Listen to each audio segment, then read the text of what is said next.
Assalamualaikum warahmatullahi wabarakatuh. Kami dari kelompok 7.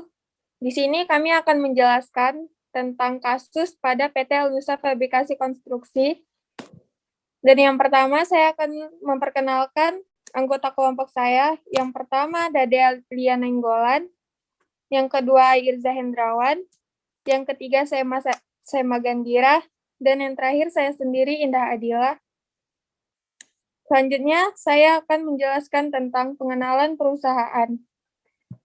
PT Elnusa Fabrikasi Konstruksi awalnya bernama PT Purnabina Nusa yang berdiri pada tahun 1982 bulan Juni.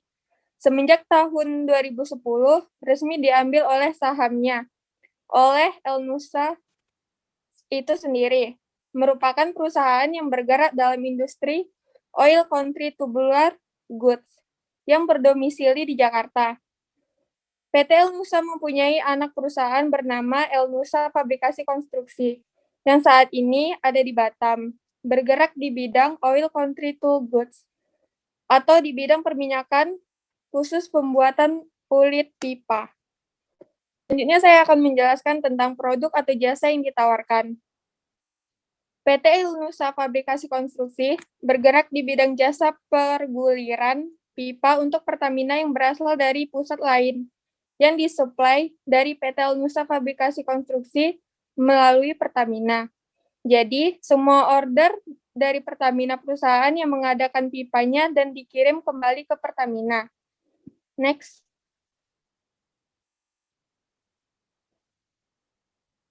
Selanjutnya ada pengenalan perusahaan. Diawali dengan pipa yang masuk harus dicek terlebih dahulu oleh Quality Control Independent. Selanjutnya penyimpanan di area produksi.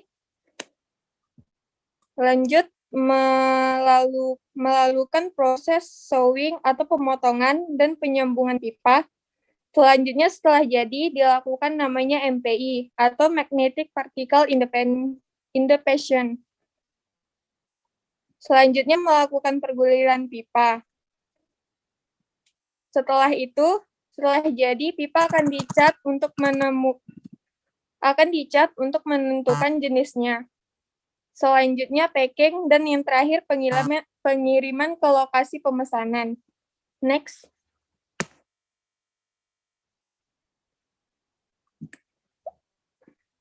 Selanjutnya model transportasi dan distribusi pada perusahaan. Semua hasil produk yang diproduksi PT EFK tersebut untuk Pertamina, untuk jasa transportasi pengiriman barang pada PT EFK tersebut bekerja sama dengan PT Arjuna atau perusahaan kapal yang membawa produk hasil kerja dari PT EFK ke seluruh Indonesia. Model transportasinya seperti yang terlihat di gambar yang telah ditampilkan. Next.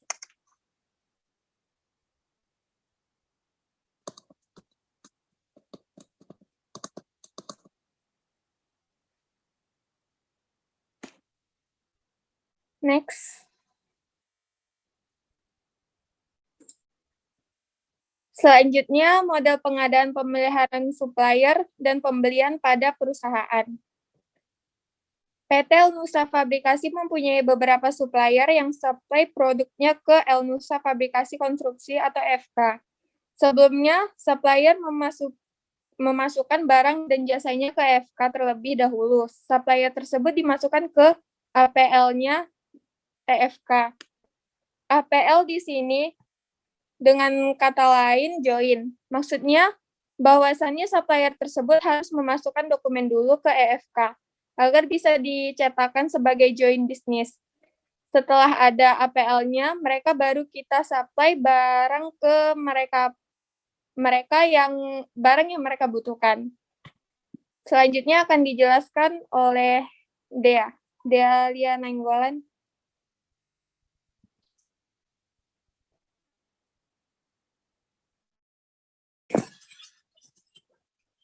Baiklah, di sini saya akan menjelaskan tentang model warehouse dan material handling pada perusahaan.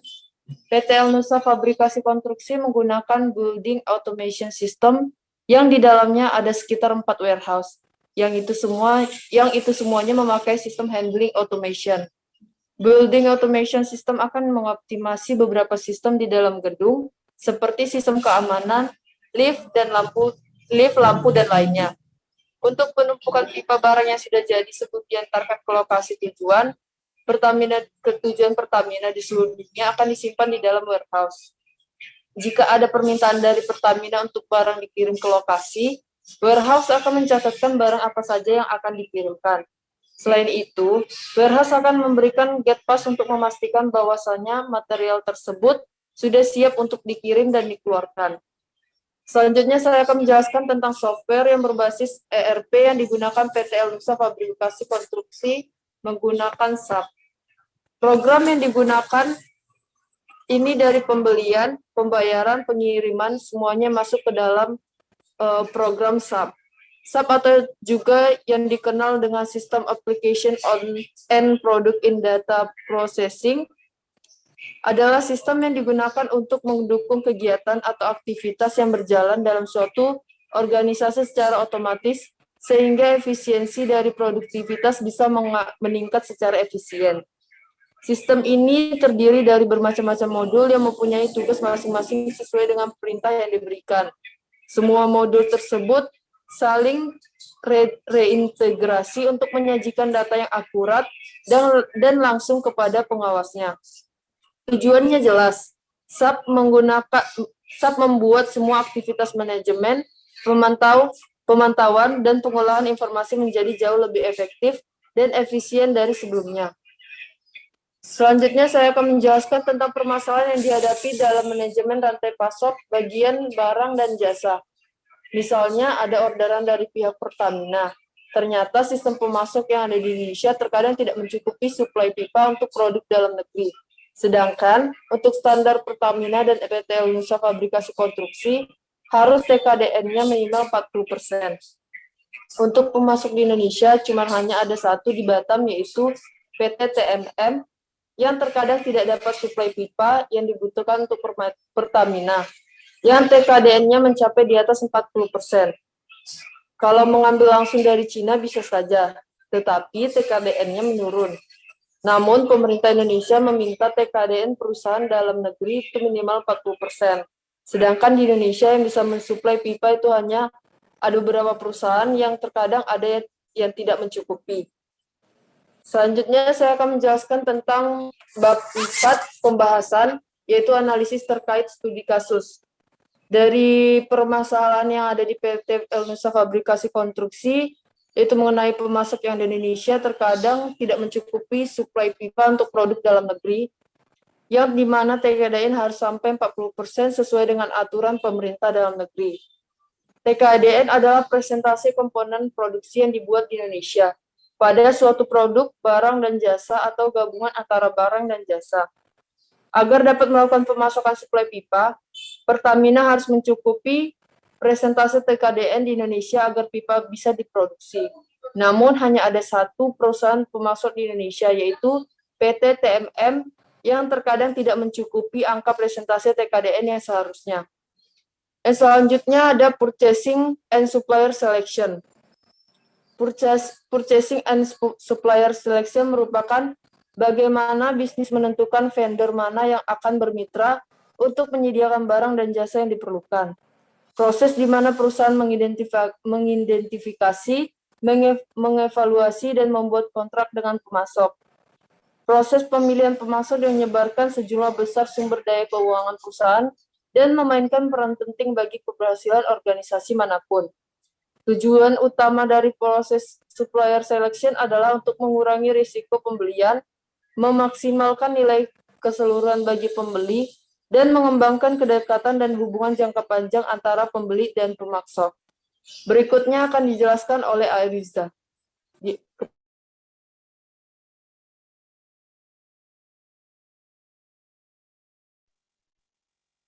Next. Baik, yang selanjutnya itu adalah Integrate Customer and Supplier Relationship Management.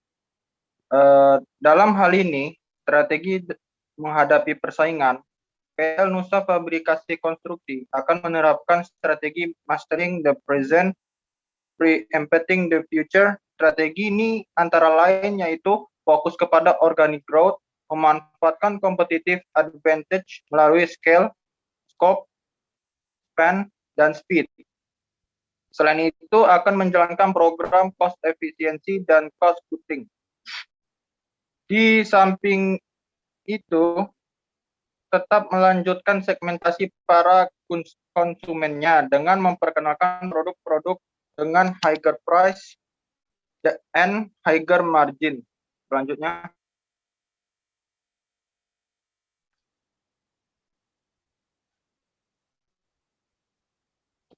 yang selanjutnya itu adalah Global Supply Chain Operation.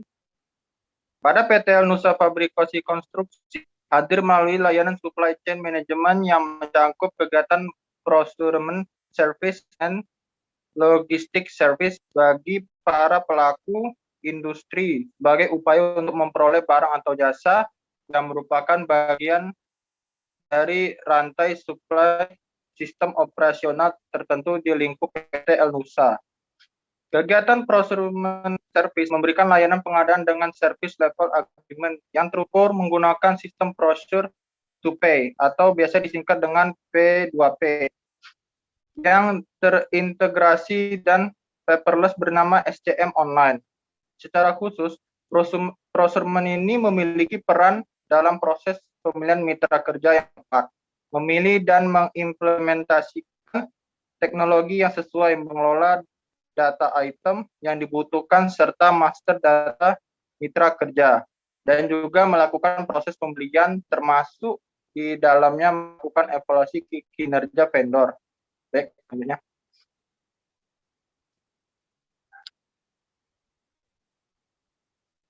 Yang selanjutnya itu adalah green supply chain. Pada PT Nusa Fabrikasi Konstruksi dalam menerapkan green supply chain di manajemen rantai pasok, yaitu proses manufaktur memproses bahan baku menjadi bahan jadi dalam pembuatan pipa dan pipa minyak dengan menggunakan mesin atau peralatan yang canggih dan modern untuk didistribusikan langsung ke pihak Pertamina. Selain itu, pada perspektif lingkungan terkait limbah dan polusi dari PT Nusa Fabrikasi Konstruksi tetap ada. Namun, sebagai industri pembuatan perpipaan, PT Nusa Fabrikasi Konstruksi ini diharapkan juga mampu meminimalisir adanya limbah dan polusi karena dampaknya itu bisa mempengaruhi lingkungan. Jika PT Nusa Fabrikasi Konstruksi ini mampu meminimalisir adanya limbah dan polusi, maka akan memberikan manfaat yang besar bagi perusahaan itu, yaitu keuntungan efisiensi produksi dan dapat meningkatkan citra perusahaan demi keberlangsungan kegiatan rantai pasok tersebut. Selanjutnya.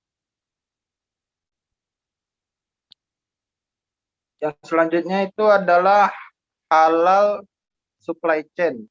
Halal dan cold supply chain.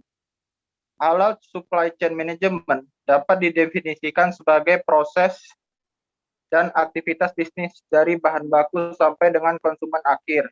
Itu menurut Omar dan Jafar 2011. Pernyataan ini didukung oleh Teman et al. Tahun 2012 yang menyatakan bahwa halal supply chain management sebuah manajemen jaringan halal di mana mempunyai suatu tujuan untuk memperluas integritas halal dari sumber ke titik pembelian konsumen.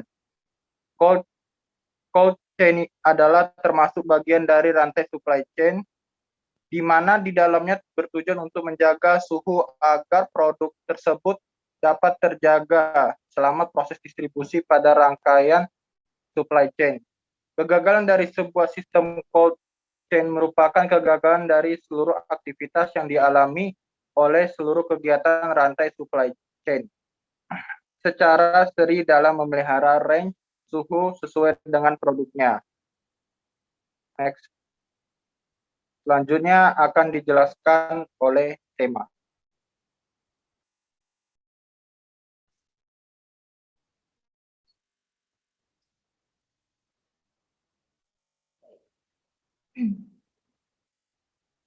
Baik, saya akan menjelaskan tentang supply chain management. SCM merupakan kolaborasi penggunaan teknologi untuk meningkatkan kegiatan operasi supply chain dan manajemen supply chain.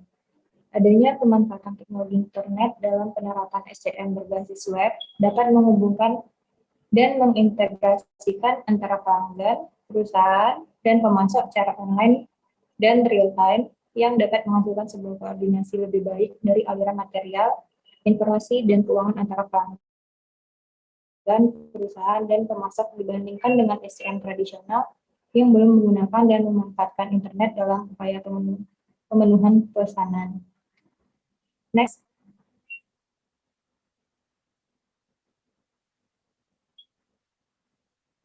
Selanjutnya, tentang saran perbaikan. Agar permasalahan yang sama tidak terjadi, seharusnya PT Nusa Fabrikasi Konstruksi menambah cabang perusahaan pemasok di Indonesia, sehingga dapat melakukan supply pipa yang mencukupi presentasi yang diatur pemerintah dalam PKDN, yaitu sebesar 40%. Sebaiknya PT Nusa Fabrikasi Konstruksi menambahkan kerja dan menjalin kerjasama dengan perusahaan lain yang dapat dijadikan perusahaan pemasok supply pipa agar dapat dikirimkan ke Pertamina. Berikut dokumentasi berupa foto yang terdapat di PT Nusa Fabrikasi Konstruksi. Next.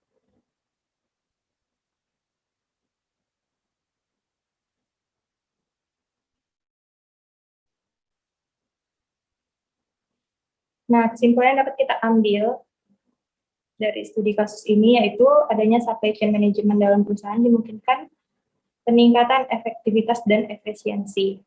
Penerapan supply chain management di masa seperti ini cocok diterapkan, karena sistem ini memiliki kelebihan di mana mampu memanage aliran barang atau produk dalam suatu rantai supply. Supply chain juga berpengaruh terhadap yang pertama, implementasi strategi SCM dalam perusahaan yang akan bersaing. Lalu, berkualitasnya suatu produk untuk memenuhi kepuasan pelanggan atau konsumen. Dan penerapan dari strategi postponement ini dapat memperkecil jumlah bahan yang terbuang atau tidak terpakai, waktu pengerjaan, jahitan yang rapi, dan mengurangi biaya produksi. Jadi, postponement strategi merupakan win-win solution yang dapat menguntungkan konsumen dalam hal kepuasan dan juga produsen dalam hal peningkatan profit atau laba perusahaan. Dan yang terakhir, selalu mempunyai perkembangan terhadap produk dengan rancangan produk dalam SCM untuk menarik para konsumen atau memenangkan persaingan di pasar. Next.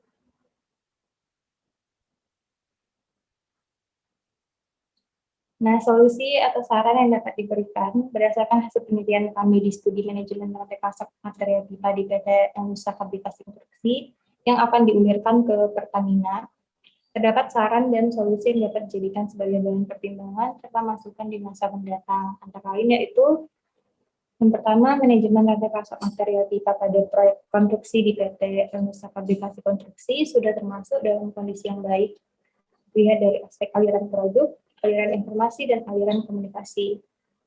Untuk meningkatkan aliran produk menjadi kondisi sangat baik, dapat dilakukan dengan cara menjalin kerjasama dan melakukan koordinasi dengan baik dengan pihak pemasok atau distributor pipa yang ada di proyek konstruksi tersebut. Yang kedua yaitu perlu menjalin komunikasi yang baik dan jelas antara semua pihak mulai dari owner, kontraktor, perencana, pemasok material dan alat konstruksi. Dan pekerja konstruksi dapat menjadi solusi dalam meningkatkan aliran informasi. Dan itu semua pihak turut berperan aktif dalam kegiatan di proyek konstruksi dan jika ada suatu kendala atau permasalahan, dapat dilakukan investigasi terhadap kesalahan yang terjadi sehingga dapat diketahui siapa yang bertanggung jawab. Lalu yang ketiga, PT Nusa Fabrikasi Konstruksi harus menjalin kerjasama lebih dengan perusahaan lain yang dapat dijadikan perusahaan pemasok sehingga dapat mendistribusikan pipa ke Pertamina tanpa harus mengulang permasalahan yang sama pada masalah sebelumnya yang dialami perusahaan. Next. Baik, sekian presentasi dari kelompok kami. Untuk kurang dan lebihnya mohon dimaafkan. Saya akhiri. Assalamualaikum warahmatullahi wabarakatuh.